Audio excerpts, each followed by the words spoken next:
Think phonological awareness is just for little kids learning how to read? Well, think again because middle schoolers still need this skill.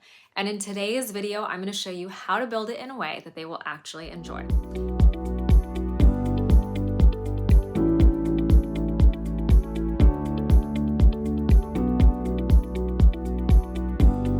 So we are using poetry to connect sound to meaning, and I've got creative ideas to help you get started.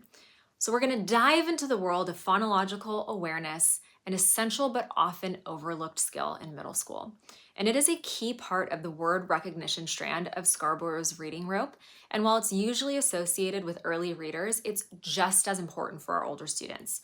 So today, I'm going to show you how to use poetry to help your middle schoolers develop phonological awareness in a fun, engaging, and developmentally appropriate way. Poetry is the perfect tool because it naturally highlights sound patterns like rhyme, rhythm, and repetition. So we're going to explore some classroom-ready ideas that will get your students listening more closely to the way that language sounds. So first things first, you want to choose a poem or a few poems that are accessible for your students. And you can look for poems that include rhyme, repetition, or other sound devices. And if you're teaching literary terms, you might also introduce words like alliteration, assonance, consonants, and you can do like a quick internet search for poems for middle schoolers with alliteration, and you can find exactly what you need. So here are several ways that you can explore the sounds of language through poetry. So first things first is have students identify and highlight sound patterns in a poem.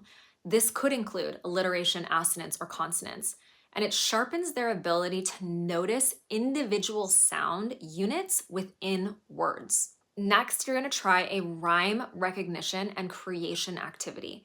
So you'll ask students to find rhyming words in a poem and then come up with their own rhyming pairs. So this strengthens their ear for phonological patterns.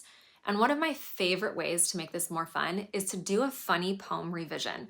So have students replace the rhyming words in a poem with newer rhymes, whatever they want, as long as it fits the rhyme pattern. So they'll keep the original lines, but change the last word. And it is always hilarious to hear the new versions that they come up with. You can also have students clap out syllables in each line of a poem. And this helps them build awareness of rhythm and syllable segmentation. And those are critical skills for decoding and fluency. Now, if you want to get a little bit more technical, try some onset and rhyme work. Have students break words into the beginning sound or the onset and the rest of the word, the rhyme.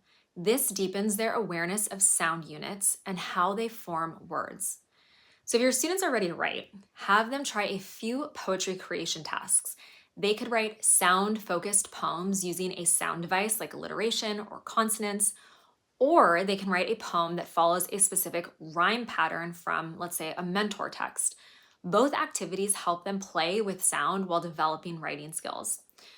Another idea is to simply read aloud for sound. Have students read poems aloud and emphasize the sound elements they hear.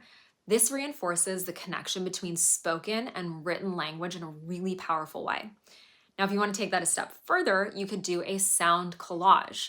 This is where students find or create words that share similar sounds and create a visual collage. Then you can challenge them to write a poem using those words. And lastly, let students create sound maps.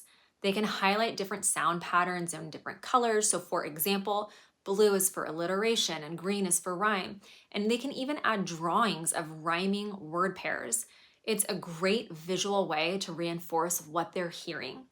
So these activities make phonological awareness relevant and fun for middle schoolers. And the best part is you can even use song lyrics to teach many of these same concepts.